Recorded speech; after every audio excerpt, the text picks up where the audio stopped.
ಎಲ್ರಿಗೂ ನಮಸ್ಕಾರ. ನೋಡ್ರಿ, ಇದೊಂದು ಸ್ಮಾಲ್ ವಸ್ತು ಐತಿ. ಇದನ್ನ ಹಿಂಗ್ ಹಿಡ್ಕೊಂಡೇನಿ. ಈ ನನ್ ಕೈ ನೋಯಿಸ್ತದೇನ? ಏನು ಆಗಂಗಿಲ್ಲ. ಬಟ್ ಇದ ವಸ್ತುನ ನಾನ ಒಂದ್ ಸಾಯಂಕಾಲ ತನ ಹಿಂಗ ಹಿಡ್ಕೊಂಡ್ ಕುಂತೀನಿ ಅಂದ್ರೆ ಏನಾಗ್ತದ? ಕೈ ಸೋಲ್ತದ, ಇಡ್ಬೇಕ ಅನಸ್ತದ, ಭಾರ ಅನಸ್ತದೆ. ಇನ್ಫ್ಯಾಕ್ಟ್ ಈ ವಸ್ತು ಭಾರ ಇಲ್ಲಂದ್ರೂ ಕೂಡ ಬಹಳ ಭಾರ ಅನಸ್ತದ. Same thing. I think you got my point. ಇವತ್ ಅದನ್ನ ನಾವು ಡಿಸ್ಕಸ್ ಮಾಡ್ಲಿಕ್ಕತ್ತೀವಿ. ನಾವು ಇದ ಕೆಲ್ಸನ ಮಾಡ್ತೇವೆ. ಆಕ್ಚುಲಿ ಈ ವಸ್ತುನ ನಾವ್ ಎಷ್ಟೊತ್ತು ಹಿಡ್ಕೋಬೇಕು, ಎತ್ಕೋಬೇಕು, ನೋಡ್ಬೇಕು, ಇದು ಚಂದ ಐತಿ, ಅಸಹ್ಯ ಐತಿ, ಅಥವಾ ಇದು ಬೇಕಾ ಬೇಡ ಇಷ್ಟು ಡಿಸೈಡ್ ಮಾಡಿ ಇಟ್ಟು ಬಿಡ್ಬೇಕು. ಬಟ್ ನಾವ್ ಹಂಗ್ ಮಾಡಂಗಿಲ್ಲ. ಏನ್ ಮಾಡ್ತೇವೆ ಹೇಳ್ರಿ? ನಾವು ಕೂಡ ಪ್ರತಿ ದಿವ್ಸ ನಮ್ಮ ತಲೆ ಒಳಗಡೆ ಇಲ್ಲ ಸಲ್ಲದು, ಬೇಕಾಗಿದ್ದು, ಬ್ಯಾಡಾಗಿದ್ದು ಎಲ್ಲಾ ವಿಷಯಗಳನ್ನ ತಲೆ ಮೇಲೆ ತಲೆ ಒಳಗ್ ಹಾಕೊಂಡಿರ್ತೇವೆ.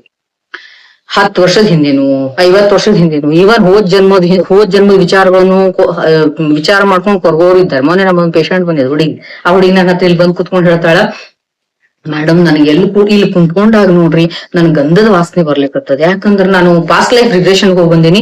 ನಾನೇನೋ ಕಾಡಿನ ರಾಣಿ ಇದ್ನೆ ಅಂತ, ಅದಕ್ಕ ಗಂಧದ ಗಿಡಗಳ ನನ್ ಸುತ್ತಮುತ್ತಲಿದ್ವು, ಅದಕ್ಕೆ ಅದ್ರ ಸ್ಮೆಲ್ ಬರ್ತದ. ಈಗೂ ನನ್ ಹಂಗ ಫೀಲ್ ಆಗ್ಲಿಕ್ಕತ್ತದ. ನಾನೇ ಓ ತಾಯಿ ಇಲ್ಲಿ ಗಂಧದ ಊದಿನ ಕಡ್ಡಿ ಹಚ್ಚ ನಾನು ಅದಕ್ ಬರ್ತದ. ನೀನೆ ಇಂಥವೆಲ್ಲ ರಗಳಿ ಮಾಡ್ಕೋಬೇಡ್ರಿ. ಈಗಿರೋ ವಿಷಯಗಳೇ, ಈಗಿರೋ ತೊಂದರೆಗಳೇ ಸಾಕಷ್ಟದವು. ಇಂಥವೆಲ್ಲ ಮಾಡ್ಕೊಂತೀವಿ ನಾವು. ಯಾಕಂದ್ರೆ ನಾವು ಮಾಡಕ್ ಕ್ರಿಯೇಟಿವಿಟಿ ಕೆಲ್ಸನೇ ಇಲ್ಲ. ಇವನ್ನೆಲ್ಲ ಮಾಡ್ಕೊಂಡಾಗ ಓವರ್ ಇನ್ಫಾರ್ಮೇಶನ್ ತಲೆ ತಗೊಂಡು ಎಷ್ಟಂತ ಹಿಡಿತದ, ತಲೆ ಹ್ಯಾಂಗ್ ಆಗ್ಬಿಡ್ತೈತಿ, ಬ್ರೈನ್ ಫಾಗ್. ಅದ್ರ ಬಗ್ಗೆ ಡಿಸ್ಕಸ್ ಮಾಡೀವಿ. ನೋಡಿಲ್ಲ ಅಂದ್ರ ದಯವಿಟ್ಟು ನನ್ನ ಚಾನೆಲ್ ಸಬ್ಸ್ಕ್ರೈಬ್ ಮಾಡ್ಕೊಂಡು ಹಿಂದೆ ಮಾಡಿರೋ ವಿಡಿಯೋಗಳನ್ನ ನೋಡ್ರಿ. ಯಾವ್ಯಾವ ಕಾರಣಕ್ ಬರ್ತದ, ಅದರಿಂದ ಹೆಂಗ್ ಹೊರಗ್ ಬರ್ಬೇಕು ಅಂತ ಹೇಳಿ. ಅದನ್ನ ಒಪ್ಕೊಂಡು ಅದ್ರ ಜೊತೆ ಜೀವನ ನಡೆಸೋದು ಅಲ್ಲ. It is very dangerous. Okay, brain daily ತನ್ನ ಶಕ್ತಿ ಕಳ್ಕೋತ ಹೋತಂದ್ರ ಒಳ್ಳೆ ಜೀವನ ಆಗಂಗಿಲ್ರಿ. ಮನುಷ್ಯ ಸಾವು ಬಂದ್ರು ಸ್ವೀಕಾರ ಮಾಡ್ಬೋದು, ಆದ್ರೆ ಮೆಂಟಲಿ ಡಿಸ್ಟರ್ಬ್ ಆಗ್ಬಾರ್ದು. ಅದ್ರಂತ ಅನಾಹುತ ಇನ್ನೊಂದಲ್ಲ. ನೀವು ಮೆಂಟಲಿ ಪ್ರಾಬ್ಲಮ್ ಅನ್ನ ಮಾಡ್ಕೊಂಡ್ಬಿಟ್ರ, ಅಂದ್ರೆ ನೀವ್ ಒಂದ್ ಸೆನ್ಸ್ ಟೋಟಲಿ ನಾವೆಲ್ಲರೂ ಮೆಂಟಲಿ ಪ್ರಾಬ್ಲಮ್ ಅನ್ನ ಮಾಡ್ಕೊಂಡ್ರ ನಮಗೂ ಸಮಾಧಾನ ಇರಂಗಿಲ್ಲ, ನಮ್ ಜೊತೆಗಿರೋರ್ಗು ನರಕ ಯಾತನೆ ಅದು. ಅದಕ್ಕೋಸ್ಕರ ನಾ ಹೇಳೋದು, ಇದರಿಂದ ಜಲ್ದಿ ಹೊರಗ್ ಬರ್ಬೇಕು.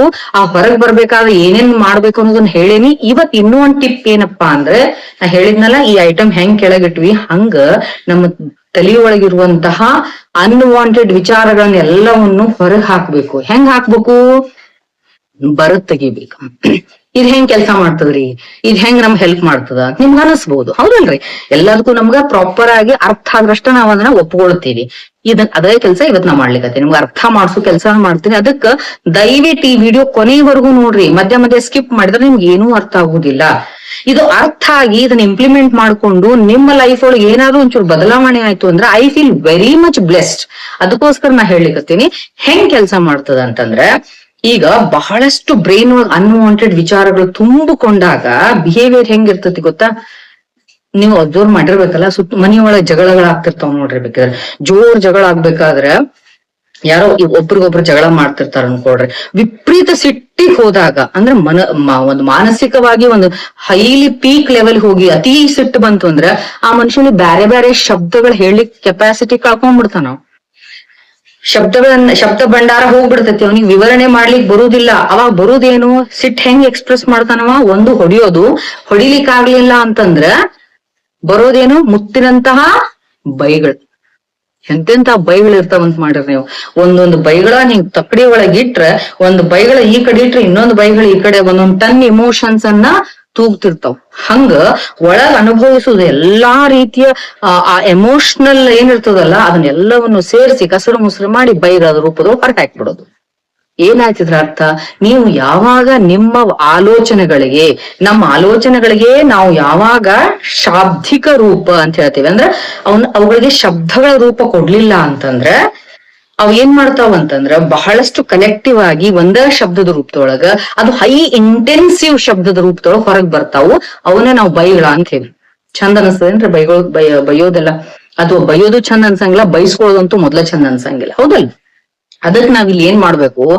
ಫಸ್ಟ್ ನಮ್ಮ ಆಲೋಚನೆಗಳಿಗೆ ನಾವು ಶಬ್ದದ ರೂಪ ಕೊಡ್ಬೇಕು. ನೀವ್ ಹೆಚ್ಚಿಗೆ ಶಬ್ದಗಳನ್ನ ಆಲೋಚನೆಗಳಿಗೆ ಹವಾ ಇದ್ದಂಗಲ್ಲ ಆಲೋಚನೆಗಳು, ಅವುಗಳಿಗೆ ನೀವು ಶಬ್ದದ ರೂಪವನ್ನ ಕೊಟ್ಟಾಗ ಏನಾಗ್ತದ? ಮನಸ್ಸು ಶಾಂತ ಆಗ್ತದ, ಬ್ರೈನ್ ಕಾಮ್ ಡೌನ್ ಆಗ್ತದೆ ಯಾವಾಗ್ಲೂ. ಅದಕ್ಕೆ PFC ಸ್ಟಿಮ್ಯುಲೇಟ್ ಆಗ್ತದೆ ಅಂತ ಹೇಳ್ತೇವಿ. ಅಂದ್ರೆ ಇದಕ್ಕೆ ಪ್ರೀ ಫ್ರಂಟಲ್ ಕಾರ್ಟೆಕ್ಸ್ ಅಂತ ಹೇಳ್ತಾರೆ. ನಾನು ಇದನ್ನ ಸೈಂಟಿಫಿಕ್ ಶಬ್ದಗಳನ್ನ ಹೆಚ್ಚಿಗೆ ಯೂಸ್ ಮಾಡೋದಿಲ್ಲ. ಯಾಕಪ್ಪ ಅಂದ್ರೆ ನನ್ನ ಉದ್ದೇಶ ಎಲ್ಲಾ ರೀತಿಯ ಜನರಿಗೂ ಅರ್ಥ ಆಗ್ಬೇಕು ನಾ ಮಾತಾಡ್ಲಿಕ್ಕತ್ತಿದ್. ಗೊತ್ತಾಯ್ತಾ? ಎಜುಕೇಟೆಡ್, ಅನ್ಎಜುಕೇಟೆಡ್, ಯಂಗ್ಸ್ಟರ್ಸ್, ಆಮೇಲೆ ಸೈನ್ಸ್ ಬ್ಯಾಕ್ ಗ್ರೌಂಡ್ ಇರ್ಬೋದು ಅಥವಾ ನಾನ್ ಸೈನ್ಸ್ ಪೀಪಲ್ ಇರ್ಬೋದು, ಎಲ್ಲರಿಗೂ ವಯಸ್ಸಾದವ್ರಿಗೆ ಎಲ್ಲರಿಗೂ ಅರ್ಥ ಆಗ್ಲಿ ಅಂತ ತಿಳ್ಕೊಂಡು ನಾನು ಸಾದಾ ಭಾಷೆ ಒಳಗೆ ಹೇಳಿಕತ್ತೇನೆ. ಈ ಬ್ರೇನಿನೊಳಗ ಇದು ಮುಂದಿನ ಭಾಗ ಮತ್ತು ಮಧ್ಯದ ಭಾಗ ಮತ್ತು ಹಿಂದಿನ ಭಾಗ ಅಂತ ಹೇಳಿ ನಿಮ್ಗೆ 3 ಭಾಗ ಇರ್ತಾವ. ಈ ಮಧ್ಯದ ಭಾಗ ಬ್ರೇನ್ ಏನ್ ಇರ್ತದಲ್ರಿ, ಅದ್ರ ಕೆಲಸ ಏನು ಅಂತಂದ್ರ ನಮ್ಗ ಏನೋ ಡಿಫಿಕಲ್ಟೀಸ್ ಬಂದಾಗ ಸ್ಟ್ರಾಂಗ್ ಡಿಸಿಷನ್ಸ್ ತಗೊಳ್ಳುವಂಥದ್ದು, ಆಮೇಲೆ ಸಡನ್ ಆಗಿ ರಿಯಾಕ್ಟ್ ಮಾಡುವಂಥದ್ದು, ಸಿಟ್ಟು, ವಿಪರೀತವಾದಂತಹ ಆಲೋಚನೆಗಳನ್ನ ಮಾಡುವಂಥದ್ದು, ತಕ ಕುಣಿಯೋದಂತೀವಲ್ಲ, ಮಂಗ್ಯಾನಾಟ ಮಾಡೋದು, ಒಂದೇ ಶಬ್ದದಾಗ ಹೇಳ್ಬೇಕಂದ್ರೆ ಎಲ್ಲಾ ರೀತಿ ಮಂಗ್ಯಾನಾಟ ಮಾಡೋದು ಆ ಬ್ರೇನಿನ ಕೆಲಸ, ಮಿಡ್ ಬ್ರೇನ್ ಕೆಲಸ. ಅದಕ್ಕೆ ಚಿಂಪು ಬ್ರೇನ್ ಅಂತಾನೆ ಹೆಸರು ಐತ್ರಿ. ಅಂದ್ರೆ ಚಿಂಪಾಂಜಿ ಬ್ರೇನ್ ಮಂಗನಂಗ ಮಾಡುವಂಥದ್ದು. ಒಂದು ಸ್ಥಿಮಿತ ಇರುವುದಿಲ್ಲ, ಶಾಂತತೆ ಇರುವುದಿಲ್ಲ ಆ ಸ್ಥಿತಿ ಒಳಗ ಒಬ್ಬ ಮನುಷ್ಯ ಇದ್ದಾಗ. ಬಟ್ ಅದೇ ಮನುಷ್ಯ ಮುಂದಿನ ಬ್ರೈನ್ ಏನಿರ್ತದಲ್ಲ, ಇದು PFC ಅಂತ ಹೇಳ್ತೀವಿ, ಪ್ರೀ ಫ್ರಂಟಲ್ ಕಾರ್ಟೆಕ್ಸ್. ಈ ಭಾಗದೊಳಗ ಅವ ಆಕ್ಟಿವೇಟ್ ಇದ್ದ ಅಂದ್ರೆ ಅವ ಬಹಳ ಶಾಂತ ಇರ್ತಾನ.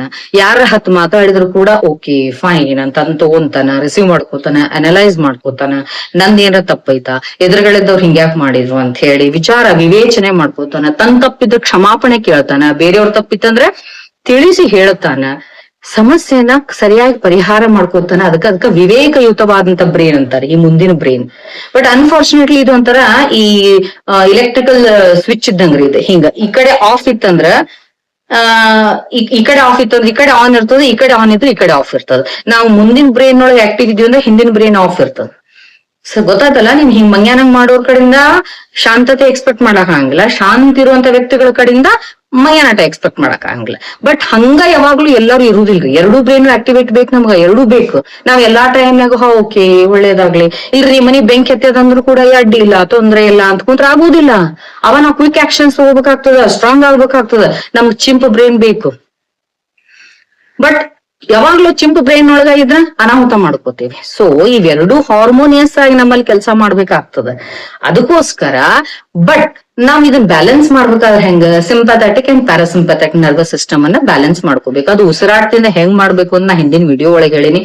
ದಯವಿಟ್ಟು ನನ್ನ ಚಾನಲ್ ಸಬ್ಸ್ಕ್ರೈಬ್ ಮಾಡ್ಕೊಂಡು ಹಿಂದಿನ ವಿಡಿಯೋಸ್ ಅನ್ನ ನೋಡ್ರಿ. ನಾನ್ ಬಹಳ ಯೂಸ್ಫುಲ್ ಆಗಿರುವಂತ ಪ್ರಾಕ್ಟಿಕಲ್ ಇನ್ಫಾರ್ಮೇಶನ್ ಕೊಡ್ತಿರ್ತೇನೆ ನಿಮ್ಗೆ. ಓಕೆ, ಈಗ ಈ ನಮ್ ತಲೆಯೊಳಗೆ ಹುಯಿ ಅಂತ ತುಂಬಿಕೊಂಡ ಅವುಗಳನ್ನ ನಾವು ಬರ್ದಿಡ್ಬೇಕು. ಅವಾಗ ಒಂದ್ ದೊಡ್ಡ ಪ್ರಶ್ನೆ ಬರ್ತದ್ರಿ ಬಹಳ ಮಂದಿಗೆ, ಏನಂದ್ರೆ ಬರ್ದಿಡಿದ ಏನಾಗ್ತದ್ರಿ, ಹಿಂಗ ನಾವ್ ತಲ್ಯಾಗ ಬಂದ್ ವಿಷಯಗಳನ್ನೆಲ್ಲ ಬರಿತಾ ಕುತ್ಕೊಂಡ್ವಿ, ಆಲೋಚನೆ ಬರಿತಾ ಕುತ್ಕೊಂಡ್ವಿ, ಎಷ್ಟ್ ಬುಕ್ಸ್ ಆದ್ರೂ ಸಾಲಂಗಿಲ್ಲ, ಎಷ್ಟ್ ಪೆನ್ ತಂದ್ ಕೊಟ್ರು ಸಾಲಂಗಿಲ್ಲ, ವಿಚಾರ ಬಂತು ಬರೆಯೋದು, ಬರೀ ಇದನ್ನ ಮಾಡ್ಕೋತ ಕೂಡೋಡೇನು ಅಂತ ಕೇಳ್ತಾರ.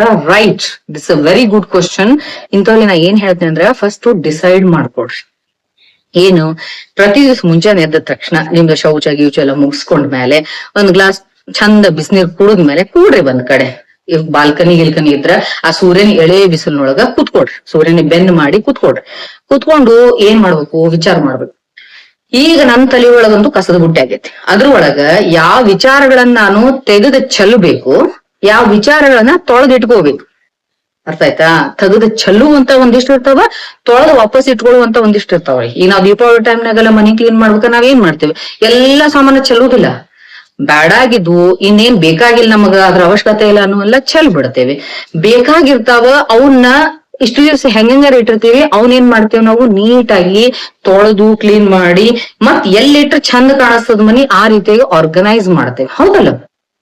ಅದ್ ಹಂಗ ನಾವು ಮೈಂಡ್ ವಿಷಯದೊಳಗ ವಿಚಾರ ಮಾಡ್ಕೋಬೇಕು. ಈಗ ನಾವ್ ಯಾವ ವಿಚಾರಗಳನ್ನ ಚೆಲ್ಬೇಕು, ಆವಾಗ ಒಂದ್ ಸಾದಾ ಕ್ವಾಲಿಟಿದು ಇದು ರೂಢಿ ಆಗೋವರೆಗೂ ನಾ ಹೇಳ್ತೇನೆ. ಆಮೇಲೆ ಬೇರೆ ಟೆಕ್ನಿಕ್ ಅನ್ನ ಯೂಸ್ ಮಾಡ್ಕೋಬೇಕು. ಸಾದಾ ಅಗದಿ 3rd ಗ್ರೇಡ್ ಕ್ವಾಲಿಟಿ ಅಂತ ಹೇಳುವ ಅಂತ ಒಂದಿಷ್ಟು ಪೇಪರ್ಸ್ ತಗೊಂಡ್ ಬರ್ರಿ.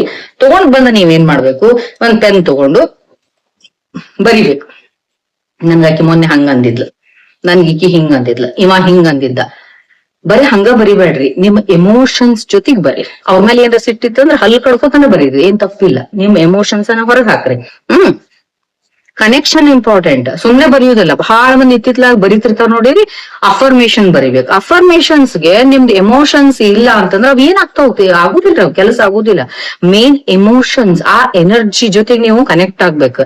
ಯಾರ ಜೊತೆಗೆ ಸಿಟ್ಟಿತ್ತ, ಯಾರ್ದ್ರ ಬಗ್ಗೆ ಇದು ಇತ್ತ, ಅಥವಾ ಯಾರೋ ನಿಮ್ಗೆ ಏನೋ ಅಂದಿದ್ರಂದ್ರ ಅವ್ರು ತಗೊಂಡು ಆಕಿ ಹಿಂಗ ಅಂದಿದ್ಲು, ಆಕಿ ಹಿಂಗ ಸಿಟ್ಟಿಗೆ ಅದ್ ಬರೀರಿ. ಆಮೇಲೆ ಅವ್ರ ಹೆಸರಿನ ಮೇಲೆ ಒಂದಿಷ್ಟು ಕಾಟ್ ಕೀಟ್ ಹಾಕ್ರಿ, ಬೈರಿ, ಏನ್ರ ಒಂದ್ ಚೋಳಿ ಏನ್ರ ಮಾಡ್ರಿ. ನಿಮ್ಗೆ ಏನ್ ಸಿಟ್ಟು ಬರ್ತದ ಅದನ್ನೆಲ್ಲ ಮಾಡ್ರಿ. ಹಂಗ ಒಂದ್ 5-6 ಸೆಂಟೆನ್ಸಸ್ ಬರ್ರಿ. ನೀವು ಡೈಲಿ ಕ್ಲೀನ್ ಮಾಡ್ತಿದ್ವಿ ಅಂದ್ರೆ ಡೈಲಿ ಬಹಳ ಏನ್ ಅಕ್ಯುಮುಲೇಷನ್ ಆಗಿರುವುದಿಲ್ಲ. ಓಕೆ, ಸೊ ಒಂದ್ 5-6 ಸೆಂಟೆನ್ಸಸ್ ಬರದ್ಮೇಲೆ ಆ ಪೇಪರ್ ಏನ್ ಮಾಡ್ಬೇಕು, ಈಗ ಅದು ಎಲ್ಲ ಇಳಿಸಿದ್ರಿ ನೀವು ತಲೆ ಒಳಗಿರೋ ಕಚಡ ಎಲ್ಲ ಪೇಪರ್ ಇಳಿಸಿದ್ಮೇಲೆ ಎಷ್ಟೋ ತಲೆ ಹಗುರ್ ಅನಿಸ್ತದ, ಟೆನ್ಷನ್ ಫ್ರೀ ಅನಿಸ್ತದ, ಕ್ಲೀನ್ ಅನಿಸ್ತದ. ಅವಾಗ ಆ ಪೇಪರ್ ತಗೊಂಡು ಬಡ ಬಡ ಹರಿದ ಚೆಲ್ ಬಿಡ್ಬೇಕು, ಇಲ್ಲ ಸುಟ್ ಹಾಕ್ಬಿಡ್ಬೇಕು. ಮುಗೀತಲ್ಲಿಗ ಆ ವಿಷಯ ಸತ್ತೋದ. ಆ ವಿಷಯಗಳ ಬಗ್ಗೆ ಮತ್ತೆ ವಿಚಾರ ಮಾಡ್ಲಿಕ್ಕೆ ಹೋಗ್ಬೇಡ್ರಿ. ಈಗ ನೆಕ್ಸ್ಟ್ ಏನ್ ಉಳಿತು, ಯಾವ್ಯಾವ ಅಂದ್ರೆ ಆ ಕಸ ಚೆಲ್ ಬಿಟ್ರಿ ನೀವು. ಈಗ ಒಳಗಿರುವಂತ ಕೆಲವೊಂದು ವಿಷಯಗಳಿರ್ತಾವ, ಅವನ್ನ ವಾಪಸ್ ಆರ್ಗನೈಸ್ ಮಾಡ್ಕೋಬೇಕಾಗಿರ್ತವ. ಅವಾಗ ನೀಟಾಗಿ ಒಂದ್ ಪೇಪರ್ ತಗೊಳ್ರಿ, ಕುತ್ಕೊಳ್ರಿ, ಮತ್ತಾಗೆ ನಿಮ್ ಎಮೋಷನ್ಸ್ ಜೊತೆಗೆ ಥ್ಯಾಂಕ್ ಯು ಭಗವಂತ. ನೀವ್ ಏನ ಬರೀತಿರ್ಬೇಕಾದ್ರೆ ಇನ್ನೊಂದ್ ಬಹಳ ಇಂಪಾರ್ಟೆಂಟ್ ಹೇಳ್ತೀನಿ, ಬಹಳ ಮಂದಿ ಇಂಗ್ಲಿಷ್ ನಾಗ ಬರೀತಾರೆ ಇದನ್ನ. ಜರ್ನಲಿಂಗ್ ಮಾಡ್ಬೇಕಾದ್ರ ಇಂಗ್ಲಿಷ್ ನ ಬರೀತಾರ, ಅಫರ್ಮೇಶನ್ಸ್ ಎಲ್ಲ ಇಂಗ್ಲಿಷ್ ನ ಬರೀತಾರ. I am sorry, thank you very much. ಇದೆಲ್ಲ ವರ್ಕೌಟ್ ಆಗುದಿಲ್ರಿ. ದಯವಿಟ್ಟು ನೀವೇನ ಎಕ್ಸ್ಪ್ರೆಸ್ ಮಾಡ್ಬೇಕಾದ್ರ, ನೀವೇನ ಬರೀಬೇಕಾದ್ರೆ ನಿಮ್ ಮದರ್ ಟಂಗ್ ಒಳಗೆ, ನಿಮ್ ಮಾತೃಭಾಷೆ ಒಳಗೆ ಎಕ್ಸ್ಪ್ರೆಸ್ ಮಾಡ್ರಿ ನೀವು. ಅವಾಗ ನಿಮ್ಮ ಫುಲ್ಲಿ ಎಮೋಷನ್ಸ್ ಅದ್ರೊಳಗ್ ಬರ್ತಾವ. ಈಗ ನಾನು ಹೊಟ್ಟಿ ಚುರ್ ಅನ್ಲಿಕ್ಕತ್ತದ ಅಂತ ನಾ ಹೇಳ್ತೇನೆ, ಅದನ್ನ ಇಂಗ್ಲಿಷ್ ನ ಹೆಂಗ್ ಹೇಳುದು? ಆ ಚುರ್ ಅನ್ನೋದಕ್ಕೆ ಏನಂತೀರಿ ಇಂಗ್ಲಿಷ್ ನ? ಹೌದಲ್ಲ, ಅದು ಚುರ್ ಅನ್ನೋದೇನು ಎಕ್ಸ್ಟೆನ್ಷನ್ ಆಫ್ ಎಷ್ಟ್ ಹಸ್ತದ ಅನ್ನೋದು ಎಕ್ಸ್ಟೆನ್ಷನ್ ತೋರಿಸ್ತದ ಅದು. ಹಂಗ ನಮ್ ಭಾಷೆ ಒಳಗ, ನಮ್ ಮಾತೃಭಾಷೆ ಒಳಗ ನಮ್ಗೆ ಕೆಲವೊಂದು ಶಬ್ದಗಳಿರ್ತಾವ, ಅವ್ನ್ ಯೂಸ್ ಮಾಡಿದಾಗ ನಮ್ಗೊಂದ್ ರೀತಿ ಸ್ಯಾಟಿಸ್ಫ್ಯಾಕ್ಷನ್ ಸಿಗ್ತಿರ್ತದ. ಅದೇ ರೀಸನ್ಗೆ ನಾನು ಆಕ್ಚುಲಿ ಕನ್ನಡದೊಳಗ ನಾವ್ ವಿಡಿಯೋ ಮಾಡ್ಲಿಕ್ಕತ್ತಿದ್ದು. ಟು ಬಿ ಫ್ರಾಂಕ್ಲಿ ಬಹಳ ಮಂದಿ ನನಗೆ ಸಲಹೆ ಕೊಟ್ರು, ಇಲ್ಲ ನೀವ್ ಇಂಗ್ಲಿಷ್ ವಿಡಿಯೋಸ್ ಮಾಡ್ರಿ, ಬಹಳ ಮಂದಿ ರೀಚ್ ಆಗ್ತಾವ ಅಂತೇಳಿ.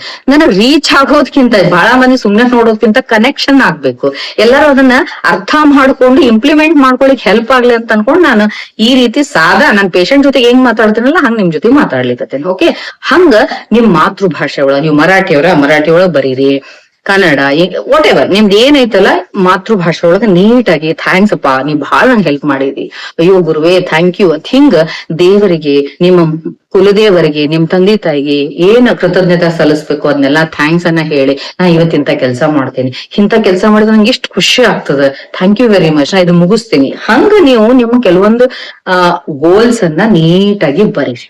ಅದನ್ನ ಹರ್ಚಲ್ಲಿಕ್ ಹೋಗ್ಬೇಡ್ರಿ, ಅದನ್ನ ಇಟ್ಕೊಳ್ರಿ. ಅದನ್ನ ದಿವ್ಸದೊಳಗ ಟೈಮ್ ಸಿಕ್ಕಾಗ ಬೆಳಿಗ್ಗೆ ಒಮ್ಮೆ ರಾತ್ರಿ ಒಮ್ಮೆ ಓದ್ರಿ. ಓಕೆ, ಅಂಡ್ ಓದ್ಬೇಕಾದ್ರೆ ಮತ್ತು ಅದ ಇಮೋಷನ್ಸ್ ಇಂದನೇ ಓದ್ಬೇಕು ನೀವು, ಸುಮ್ನೆ ಓದುದಲ್ಲ ಹಿಂಗ ಓಕೆ ನಾ ಈ ಕೆಲಸವನ್ನು ಮಾಡುತ್ತೇನೆ ಹಾಗೆ ಹೀಗೆ ಅಲ್ಲ. ನಿಮ್ ಎಮೋಷನ್ಸ್ ಜೊತೆಗೇನೆ ಓದ್ಬೇಕು. ನನ್ಗೆ ಇಷ್ಟ ಖುಷಿ ಆಗ್ತದಂದ್ರೆ ವಾವ್, ಹಿಂಗ ಅಷ್ಟ ನಿಮ್ಮ ಭಾವನೆಗಳನ್ನ ಹಾಕಿ ಓದಿದಾಗ ನಿಮ್ಮ ಮೈಂಡ್ ಒಳಗ ಪ್ರೀ ಫ್ರಂಟಲ್ ಕಾರ್ಟೆಕ್ಸ್ ಅಂತ ಏನ್ ಹೇಳ್ತೀವಲ್ಲ, ಮುಂದಿನ ವಿವೇಚನಾಯುಕ್ತವಾದಂತಹ ಬ್ರೈನ್ ಆಕ್ಟಿವೇಟ್ ಆಗ್ತದ. ನೀವು ಕಾಮ್ ಆಗಿರ್ತೀರಿ, ನಿಮ್ಮ ಆಲೋಚನೆಗಳು ಸೆಟಲ್ ಆಗ್ತವೆ. ಇದಕ್ಕೆ ಸ್ಟ್ರಕ್ಚರ್ಡ್ ಜರ್ನಲಿಂಗ್ ಅಂತ ಹೇಳ್ತಾರೆ. ಕರೆಕ್ಟ್ ಆಗಿ ಸ್ಟ್ರಕ್ಚರ್ ಹಾಕಿ ನಮ್ ಲೈಫ್ ನೊಳಗ. ಆಮೇಲೆ ಇವ್ನ್ ಎಷ್ಟು ಬರಿಬೇಕು, ಅದ್ರ ಜೊತೆ ಇನ್ನೊಂದು ಪ್ರಶ್ನೆ ಕೇಳ್ತಾರ, ನಾವು ಡಿಜಿಟಲ್ ಬರಿತೇವ್ರಿ, ನಾವು ಕಂಪ್ಯೂಟರ್ನ್ಯಾಗ ಬರಿತೇವಿ, ಲ್ಯಾಪ್ಟಾಪ್ನ್ಯಾಗ ಬರಿತೇವ್ರಿ ಅಂತ. ನೀವು ಲ್ಯಾಪ್ಟಾಪ್ನ್ಯಾಗ ಬರೀತಿದ್ರ ಒಳ್ಳೇದ, ಬಟ್ ನಾನು ನನ್ನ ಪೇಷಂಟ್ಸಿಗೆ ಪ್ರಾಕ್ಟೀಸ್ ಮಾಡ್ಸಿದ್ ಹೆಂಗ, ಅಥವಾ ನಾ ಅಡ್ವೈಸ್ ಮಾಡೋದ್ ಹೆಂಗ, ಅಥವಾ ನಾನು ಕೂಡ ಬರೆಯೋದ್ ಹೆಂಗಪ್ಪ ಅಂತಂದ್ರ, ಒಂದು ಪೇಪರ್ ತಗೊಳ್ರಿ, ಪೆನ್ ತಗೊಳ್ರಿ, ಬರೀ. ಇಲ್ಲಪ್ಪ ಪೇಪರು ಪೆನ್ನು ನಮಗ್ ಪದೇ ಕಾಸ್ಟ್ಲಿ ಆಗ್ತಾವಂದ್ರ ಒಂದ್ ಯಾವ್ದಾದ್ರು ಇದನ್ ತಗೊಳ್ರಿ, ಸಣ್ಣ ಮಕ್ಕಳ ಸ್ಲೇಟ್ ಇರ್ತದಲ್ಲ ಪಾಟಿ ತಗೊಳ್ರಿ, ಒಂದ್ ಪೆನ್ಸಿಲ್ ತಗೊಳ್ರಿ, ಬರೀರಿ ಅಳಕಸ್ರಿ, ದಟ್ ಇಸ್ ಬೆಸ್ಟ್ ಅದು. ಆಮೇಲೆ ನೀವ್ ಯಾವಾಗ ಶಾಂತವಾಗಿ ಬರೀತೀರಲ್ಲ, ನೀವು ಚಂದಗ ಗುಂಡಗಾಗ್ಬೇಕ್ರಿ, ಅಕ್ಷರ ಶಾಂತವಾಗಿ ಬರಿತಿದ್ರ ನಿಮ್ ಮೈಂಡ್ ಕೂಡ ಶಾಂತ ಆಗ್ತದೆ. ಒಂದ್ ಅಬ್ಸರ್ವ್ ಮಾಡ್ರಿ, ಯಾರ್ ಮೆಂಟಲಿ ಡಿಸ್ಟರ್ಬ್ಡ್ ಇರ್ತಾರ, ಸೈಕಲಾಜಿಕಲಿ ಪ್ರಾಬ್ಲಮ್ಯಾಟಿಕ್ ಇರ್ತದಲ್ಲ, ಅವ್ರಿಗೆ ಬರೀಲಿಕ್ಕೆ ಆಗೋದೇ ಇಲ್ಲ. ಅವ್ರು ಯಾವಾಗ್ಲೂ ಇನ್ನೊಬ್ರ ಮೇಲೆ ಡಿಪೆಂಡ್ ಇರ್ತಾರೆ, ಬರೀ ಅಂತಿರ್ತಾರೆ. ಯಾಕಂದ್ರೆ ಅವ್ರಿಗೆ ಹೊಂದಂಗಿಲ್ಲ. ಕಾರಣ ಏನಂದ್ರ ಯಥಾ ಮನ ತಥಾ ದೇಹ, ಮನಸ್ಸು ದೇಹ ಬೇರೆ ಅಲ್ಲ. ಓಕೆ, ಬಾಡಿ ಹೆಂಗ್ ರಿಫ್ಲೆಕ್ಟ್ ಮಾಡ್ತದಂದ್ರ ನಿಮ್ದು ಸ್ಟೇಟ್ ಆಫ್ ಮೈಂಡ್ ಹೆಂಗ್ ಇರ್ತದಲ್ಲ ಹಂಗ. ಸಾರಿ, ಬಟ್ ಸೈಕಾಟ್ರಿಕ್ ಪ್ರಾಬ್ಲಮ್ ಇರೋರು ನೋಡ್ರಿ, ಅವ್ರು ಹೆಂಗ್ ಮಾಡ್ತಿರ್ತಾರ ಗೊತ್ತಾ, ಸುಮ್ನ ತಲಿ ಕೆರ್ಕೊಂತಿರ್ತಾರ, ಸುಮ್ನ ಕಣ್ ಪಿಳ್ಕಸ್ತಿರ್ತಾರ, ಸುಮ್ನ ವಟ ಅಂತಿರ್ತಾರ, ಸುಮ್ನ ಎಲ್ಲೋ ಬೆನ್ ಕೆರ್ಕೊಂತಿರ್ತಾರ. ಇನ್ಫ್ಯಾಕ್ಟ್ ಅವ್ರು ಫಿಸಿಕಲಿ ಫಿಟ್ ಇರ್ತಾರೆ, ಚಲೋ ಇರ್ತಾರೆ, ಸ್ಟ್ರೆಂತ್ ಬಹಳ ಚಲೋ ಇರ್ತತಿ, ಬಟ್ ಮೈಂಡ್ ಡಿಫಾರ್ಮ್ ಆಗಿರ್ತದೆ. ಆ ಮನಸ್ ಹಂಗಿದ್ದದಕ್ಕ ಅದು ಬಾಡಿ ಒಳಗ ರಿಫ್ಲೆಕ್ಷನ್ ಆಗ್ತತಿ. ಹೌದಲ್ಲ? ಸೊ ಸೇಮ್ ಥಿಂಗ್, ನೀವು ಮನಸ್ಸು ಸ್ಥಿರ ಇರ್ಬೇಕಂದ್ರ ಮೊದ್ಲು ಬಾಡಿ ಸ್ಥಿರ ಇಟ್ಕೊಳ್ಳೋದನ್ನ ನಾವು ಕಲಿಬೇಕು. ಅದನ್ನ ಮೆಡಿಟೇಷನ್ ಒಳಗೆ ಪ್ರಾಕ್ಟೀಸ್ ಮಾಡಿಸ್ತಾರ.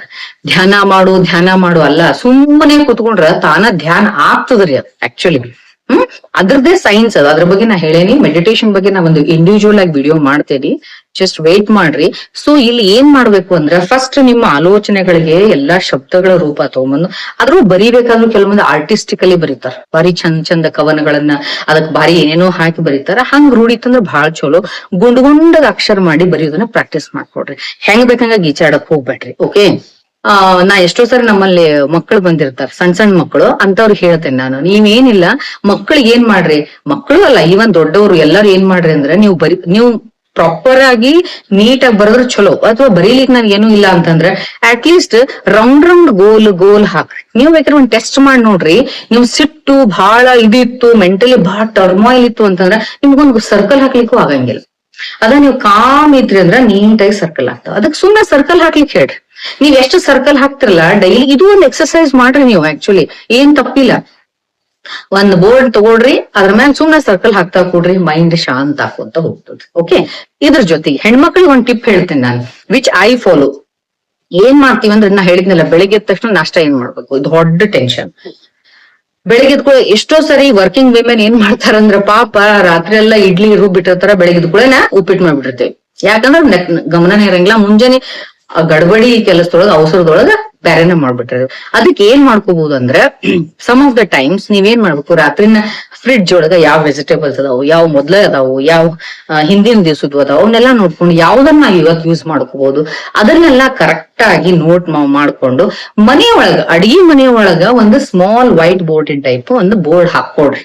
ನಿಮ್ಗೆ ಹೆಂಗ್ ಬೇಕೋ ಹಂಗ್ ಬೋರ್ಡ್ ಹಾಕೊಡ್ರಿ. ಇದಕ್ಕೇನ್ ಬಹಳ ಖರ್ಚು ಮಾಡ್ಲಿಕ್ಕೆ ಹೋಗ್ಬೇಡ್ರಿ. ಈಗ ನೋಡ್ ನಾ ಒಂದ್ ಸ್ಕ್ರೀನ್ ತೋರಿಸ್ತೇನಲ್ಲ, ಇದು ನನ್ ಬೋರ್ಡ್, ಇದು ನಮ್ ಮನಿಯೊಳಗ ನಾ ಹಾಕೊಂಡಿರೋ ಬೋರ್ಡ್. ಇದ್ರ ಮೇಲೆ ಕಾಣಿಸ್ಲಿಕ್ಕತ್ತದ ನಿಮಗ ಚೌಳಿಕಾಯಿ ಪಲ್ಯ ಅಂತ ಬರ್ದೇನಿ, ಆಮೇಲೆ ಅಜ್ವಾಯಿನ್ ತಂಬೂಳಿ ಅಂತ ಬರ್ದೇನಿ, ರೋಟಿ ಅಂತ ಬರ್ದೇನಿ, ಅನ್ನ ಅಂತ ಬರ್ದಿದ್ದೆ, ಅದು ಅಳಸ್ ಹೋಗ್ಯದ. ಪಕ್ಕಕ್ ಒಂದು ಪೆನ್ ಹಿಂಗ ಜೋತ್ ಬಿಟ್ಟೆ ನೋಡ್ರಿ, ಅದ ಅಳಕಸ್ಲಿಕ್ ಬರುವಂಗ ಒಂದು ಸ್ಪಾಂಜ್ ಹಾಕಿ. ಸಿಂಪಲ್ ಮಾಡ್ಕೊಡ್ರಿ. ನಾ ಇವತ್ನೆಲ್ಲಾ ನನ್ನ ವಿಡಿಯೋ ನೋಡೋರು ಒಂದ್ ಚಾಲೆಂಜ್ ಏನು ಅಂದ್ರೆ, ಇದನ್ನ ಹೆಂಗ್ ಮಾಡೀನಿ, ಈ ಬೋರ್ಡ್ ನಾನ ಮಾಡೇನಿ ಮನಿಯೊಳಗ. ಓಕೆ, ಇದಕ್ಕಂತ ಒಂದ್ 500 ರೂಪಾಯಿ ಖರ್ಚು ಮಾಡೋ ಅವಶ್ಯಕತೆ ಇಲ್ಲ. ಹೆಂಗ್ ಮಾಡಿ ಅನ್ನೋದನ್ನ ನೀವ್ ನನ್ ಕಮೆಂಟ್ ಅಲ್ಲಿ ಹಾಕ್ರಿ. ಓಕೆ, ಹಿಂಗ್ ಮಾಡಿ ನೀವ್ ಏನ್ ಮಾಡ್ಬೇಕು, ನಾಳೆ ಬೆಳಿಗ್ಗೆ ನಾಷ್ಟಾಕ ಇದನ್ನ ಮಾಡ್ಬೇಕು ಅಂತ ಬರ್ದಿಟ್ಬಿಡ್ರಿ. ಸೊ ಎದ್ದ ತಕ್ಷಣ ನಿಮ್ದು ಎಫರ್ಟ್ಲೆಸ್ಲಿ ನೀವು ಸುಮ್ನೆ ಹೋಗಿ ಬೋರ್ಡ್ ನೋಡಿದಾಗ ಓಕೆ ಇಂತಿಂತ ವೆಜಿಟೇಬಲ್ಸ್ ಖಾಲಿ ಆಗೋದು, ಇವನ್ನ ಫಸ್ಟ್ ಯೂಸ್ ಮಾಡ್ಬೇಕು, ಇದನ್ನ ಮಾಡ್ಬೇಕು ಅಂತ ಹೇಳಿ ಒಂದು ಸೆಟ್ ಆಗ್ಬಿಡ್ತದ. ಪ್ರಾಪರ್ ಆಗಿ ನೀವು ಡೈರೆಕ್ಟ್ ಆಗಿ ಅದನ್ನ ಮಾಡ್ಬೋದು. ಇದರಿಂದ ಲಾಟ್ ಆಫ್ ತಲೆ ಒಳಗ ಗಿರಿಗಿರಿ ಆಗೋದ್ ತಪ್ತದ, ಮುಂದಿನ ಕೆಲ್ಸಕ್ಕೆ ಟೈಮ್ ಸಿಗ್ತದ ನಿಮ್ಗೆ. ಇಲ್ಲ ಅಂದ್ರೆ ಏನ್ ಮಾಡ್ಲಿ ಅಂತ ಅದಕ್ಕೆ ಒಂದ್ ಅರ್ಧ ಗಂಟೆ ನಾವು ವೇಸ್ಟ್ ಮಾಡ್ತೀವಿ. ಹಿಂಗ್ ಮಾಡ್ಲಿಕ್ಕೆ ಹೋಗ್ಬೇಡ್ರಿ. ಗಂಡಸರು ಇದನ್ನ ಫಾಲೋ ಮಾಡ್ಬೋದು.